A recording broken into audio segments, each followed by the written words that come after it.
Hello friend, कैसे हैं आप। आज हम देखेंगे शिवाजी महाराज का रायगढ़ में राज्याभिषेक। तो चलिए शुरू करते हैं। राज्याभिषेक हर किसी का नहीं हो सकता। इसकी एक शास्त्रीय पद्धति होती है। उसके पूर्ण अनुसरण के साथ अभिषेक किया जाए तभी वह मान्य होता है। शास्त्र सम्मत पद्धति पर विशिष्ट लोगों से मंतव्य पूछे गए। मूलभूत शर्त यह सामने आई कि जिसका जनेऊ पतबंध हुआ हो केवल उसी का शास्त्र सम्मत राज्याभिषेक हो सकता है। शिवाजी का जनेऊ नहीं हुआ था। पंडितों के अनुसार उनकी गणना शूद्रों में ही की जा सकती थी। उन्हें शास्त्र सम्मत सत्ताधीश घोषित करना असंभव था।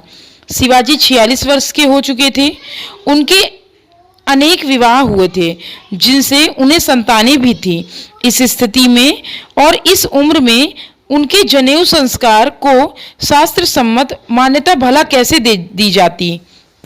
तब बालाजी आओजी चिटरिस ने शिवाजी को सुझाव दिया कि वह काशी के महापंडित गागा भट्ट से राय लें। उन्होंने सभी वेदों का गहन अध्ययन किया। शास्त्रों एवं स्मृतियों का विशेष अध्ययन कर उन्होंने अत्यधिक सम्मान प्राप्त किया। उनका कहा सब मानते हैं। बड़े बड़े पंडित भी उनके वचन को टाल नहीं सकते। उन्हीं से विचार विमर्श किया जाए। शिवाजी ने अपने सरदारों, पंडितों एवं अन्य सम्मानित महाअनुभवों की सभा बुलाकर उसमें सम्मिलित होने का आमंत्रण काशी के गागा भट्ट को, एक पैठण के भी पंडितों को भी प्रेषित किया। राज्याभिषेक के औचित्य अनौचित्य का प्रश्न इस भरी सभा में पूरी गरिमा के साथ उठाया गया। गागा भट्ट ने सभी पंडितों एवं बुद्धिजीवियों के साथ विचार विमर्श करने के उपरांत अपना मंतव्य इस प्रकार दिया। शिवाजी का जन्म सिसोदी राजवंश में हुआ है। इस नाते वे मूल रूप से क्षत्रिय हैं। उनके पूर्वज नर्मदा नदी के इस पार आकर स्वयं को मराठे कहने लगे। उन्होंने क्षत्रियों के अनेक रीति रिवाज त्याग दिए जिनमें पतबंध अर्थात जनेऊ सम्मिलित था। इसका अर्थ यह नहीं है कि शिवाजी का क्षत्रित्व नष्ट हो गया।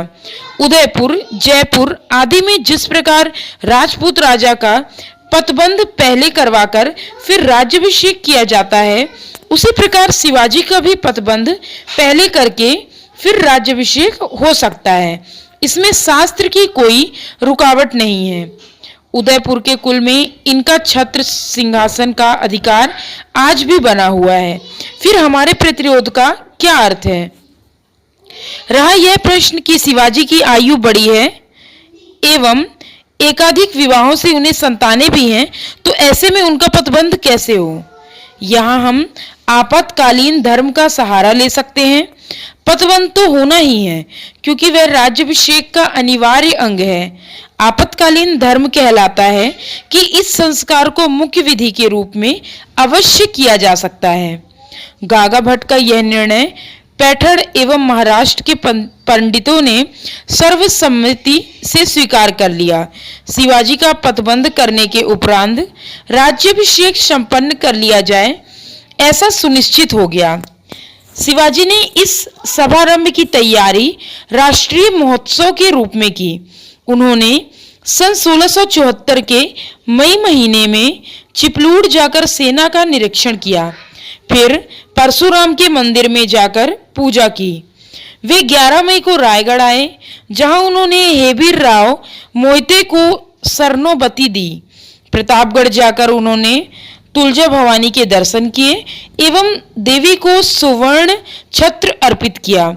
उसका मूल्य लगभग 56,000 रुपए था। इसके बाद रायगढ़ आने पर ज्येष्ठ सुदी 29 मई 1674 को शिवाजी की मुंज जनेऊ संस्कार हुई। उसके बाद में षष्ठी तिथि को मंत्र सहित विवाह हुआ। लुप्त बाधित विधि के संदर्भ में प्रायश्चित, पुण्यवाचन, होम शांति और विधियां संपन्न हुई। ब्राह्मण भोज अनवरत चलता रहा। शक संवत 1596 आनंद संवत्सर ज्येष्ठ शुक्ल 12 शुक्रवार 6 जून 1674 के दिन, जब रात्रि के 3 पहर शेष बचे थे, शिवाजी को सिंहासन पर आसीन किया गया। ऐसा उल्लेख जेधे सतकावली में है। कुलगुरु प्रभाकर पुत्र बालभट्ट गृह कार्यों की देखरेख में जुटा हुआ था। स्वर्ण एवं दूसरे पदार्थों से शिवाजी को तौला गया, यह सब दान कर दिया गया। शिवाजी का वजन 16,000 होन यानी करीब 140 पौंड था। उनका वजन 150 पौंड होने का भी उल्लेख मिलता है। मंगल स्नान करके वस्त्र आभूषण धारण कर शुभ मुहूर्त में शिवाजी ने सिंहासन रोहण किया।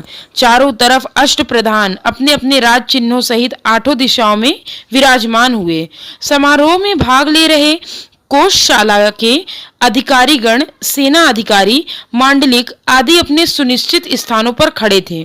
सिंहासन पर आसीन होने के बाद शिवाजी पर ब्राह्मणों ने मंत्रोच्चार करते हुए अक्षत एवं स्वर्ण तथा चांदी के पुष्पों की वृष्टि की।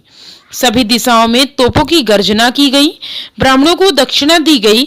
गागा भट्ट को दक्षिणा में 1 लाख रुपए एवं बहुमूल्य वस्त्र देकर सम्मानित किया गया, किंतु जमीन अथवा कोई अन्य पुरस्कार नहीं दिया गया।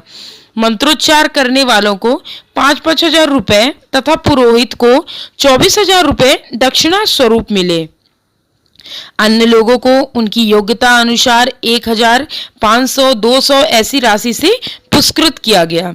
25 रुपयों में से कम की राशि किसी को नहीं दी गई।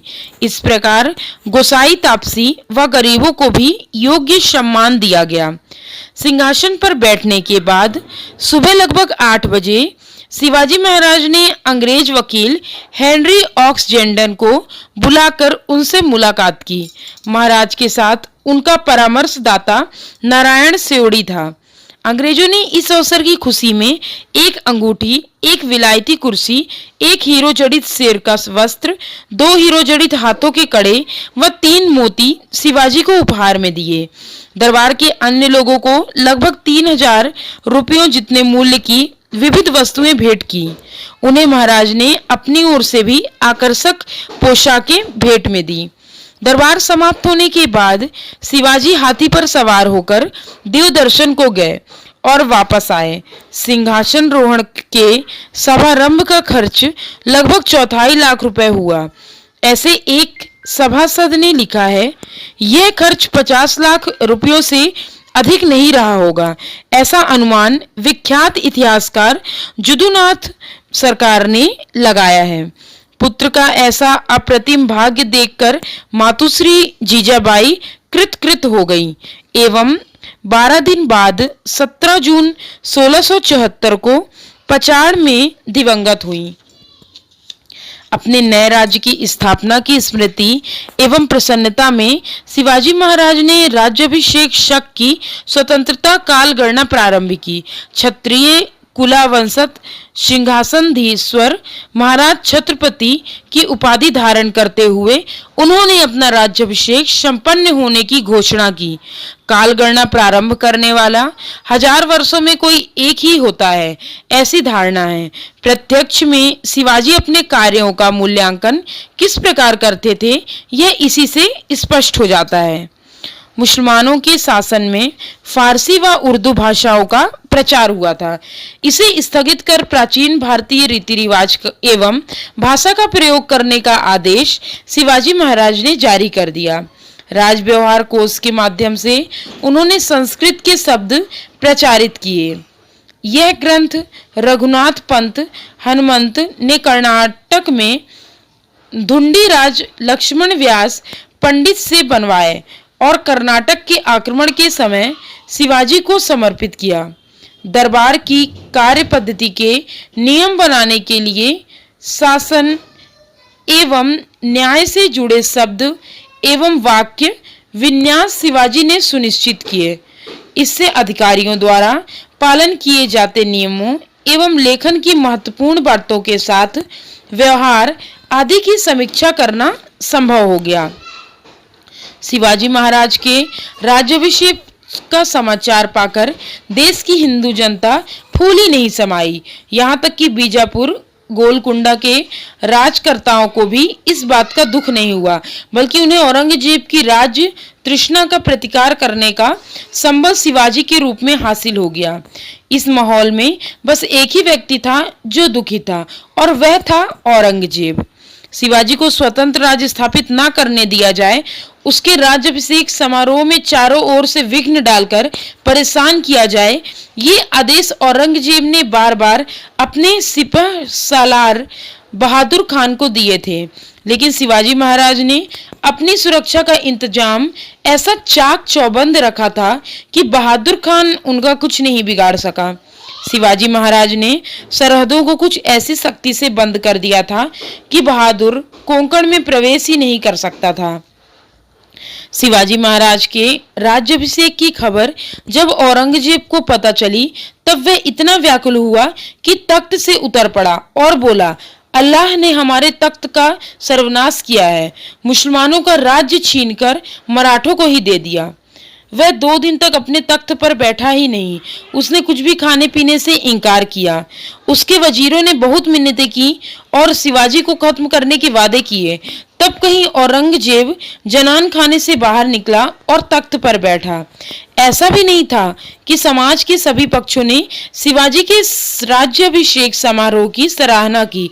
कुछ का यहाँ तक कहना था कि कलयुग में क्षत्रियों का अस्तित्व ही नहीं है, ऐसे में शिवाजी भला कैसे क्षत्रिय हो गए। उनके ब्राह्मण एवं मराठे यह कहकर आलोचना कर रहे थे कि जब शिवाजी क्षत्रिय है ही नहीं, तब उन्हें वेद मंत्रों द्वारा धार्मिक कार्यों को करने का अधिकार कैसे मिल गया। शिवाजी ने अपनी सत्ता और अर्थ शक्ति का प्रयोग कर ऐसे अधिकांश लोगों को अपने पक्ष में खींच लिया, किंतु फिर भी गागा भट्ट को दोष देने वालों के मुंह बंद करना असंभव था। निश्चलपुरी नामक एक विद्वान गोसावी तांत्रिक था। उसने गागा भट्ट की निंदा करके शिवाजी महाराज के राज्याभिषेक को निरर्थक बताया और कहा, यह आचरण पाप का है, इसके दुष्परिणाम भुगतने ही पड़ेंगे। उसने याद दिलाया कि गागा भट्ट के कदम महाराष्ट्र में पड़ते ही शिवाजी महाराज की 7वीं पत्नी काशीबाई का अवसान हो गया। 20 मार्च 1674 को सेनापति प्रतापराव गुर्जर एक छोटी लड़ाई में ही शहीद हो गए। 24 फरवरी 1674 राज्याभिषेक की विधियां चालू थी, तब भी कई अशुभ घटनाएं हुई, जैसे कि गागा भट्ट और उनके सहायक बालम भट्ट के नाक और सिर पर लकड़ी के वजनदार फूल गिरे। जब महाराज रथ के सिंहासन पर बैठकर जगदीश्वर मंदिर के दर्शन करने निकले, तब अचानक रथ की धुरी टूट गई। तब महाराज को हाथी पर आरूढ़ होकर जाना पड़ा। निश्चलपुरी गोसावी ने आगे कहा है, क्षमा करें महाराज, 13वें और 22वें दिन और भी हैं जो अशुभ हैं। सचमुच यही हुआ। 13वें दिन राजमाता जीजाबाई का अवसान हो गया।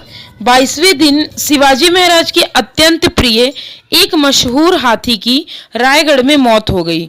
साथ में कुछ और भी घटनाएं ऐसी घटी जो निश्चलपुरी गोसावी की भविष्यवाणी के अनुसार थी। इससे विरोधियों का स्वर और भी उग्र हो गया। अंततः शिवाजी महाराज ने विरोधियों को शांत करने के लिए एक और संक्षिप्त राज्याभिषेक समारोह आयोजित किया, जो निश्चलपुरी गोसावी के हाथों संचालित हुआ। एक द्वितीय राज्याभिषेक की तिथि भी संवत 1596 के अश्विन शुक्ल पक्ष में ललिता पंचमी का दिन 24 सितंबर 1674। इस समारोह का विशद वर्णन शिव राज्याभिषेक कल्पतरु नामक संस्कृत पदों के ग्रंथ में उपलब्ध है। समाज की रक्षा करना पर धर्म के प्रभाव से हिंदू धर्म को सुरक्षित रखना, ये दोनों दायित्व क्षत्रिय वर्ग के लिए अत्यंत आवश्यक हैं। इस भूली हुई परंपरा को शिवाजी महाराज ने फिर से जीवित किया। इतना ही नहीं, ब्राह्मणों से उसे परिपक्व भी करवाया। क्षत्रिय का राज्याभिषेक होना भी अत्यावश्यक था, क्योंकि इसके बिना हिंदू अनानंदित हो सकते थे। इसलिए उन्होंने गागा भट्ट जैसे सर्वमान्य विद्वान से स्वयं को क्षत्रिय घोषित करवाया और राज्याभिषेक भी उन्हीं से करवाया। इस प्रकार उन्होंने एक रुकी हुई रूढ़ी को फिर से जीवित किया। स्मरणीय है कि यह सब उन्होंने केवल अपने बड़प्पन के लिए नहीं किया, इसलिए किया कि हिंदू समाज के उत्थान के लिए यह अनिवार्य था। निसंदेह राज्याभिषेक में बहुत भव्यता से खर्च किया गया। उतने खर्च में तो कई नए किले बन जाते और समुद्री युद्ध के लिए सुसज्जित अनेक नौकाएं तैयार हो जाती। किंतु यदि शिवाजी महाराज इतना खर्च ना करते तो हिंदू समाज की ओर से उन्हें उतना समर्थन ना मिलता जो कि मिला। शिवाजी महाराज के प्रथम पुत्र संभाजी की क्रूर हत्या औरंगजेब करवा चुका था। महाराज के द्वितीय पुत्र राजा राम घोर संकट से घिरे हुए थे। ऐसे में मराठों को उस समर्थन की तीव्र आवश्यकता थी जो उन्हें राज्याभिषेक की अलौकिक भव्यता के ही आधार पर मिल सकती थी। महाराज का कर्तव्य था कि वे अपने अनुयायी के मन मस्तिष्क में श्रद्धा का निर्माण करते हैं। ऐसी श्रद्धा के बिना राज्य का रक्षण नहीं हो सकता था। इसी दूरदर्शिता के साथ शिवाजी ने खर्च की परवाह ना करके अपने राज्याभिषेक में खुलकर खर्च किया। इससे उनकी आन बान और शान में जो वृद्धि हुई उन्हें हर कदम पर काम आई। आज के पार्ट में हम इतना ही देखेंगे। इसके आगे हम देखते हैं अगले पार्ट में। Thanks for watching. दोस्तों, अगर आप मेरे चैनल पे नए हैं तो चैनल को सब्सक्राइब करें, वीडियो को लाइक करें, शेयर करें और कमेंट करके मुझे ज़रूर बताएं कि आपको ये वीडियो कैसा लगा।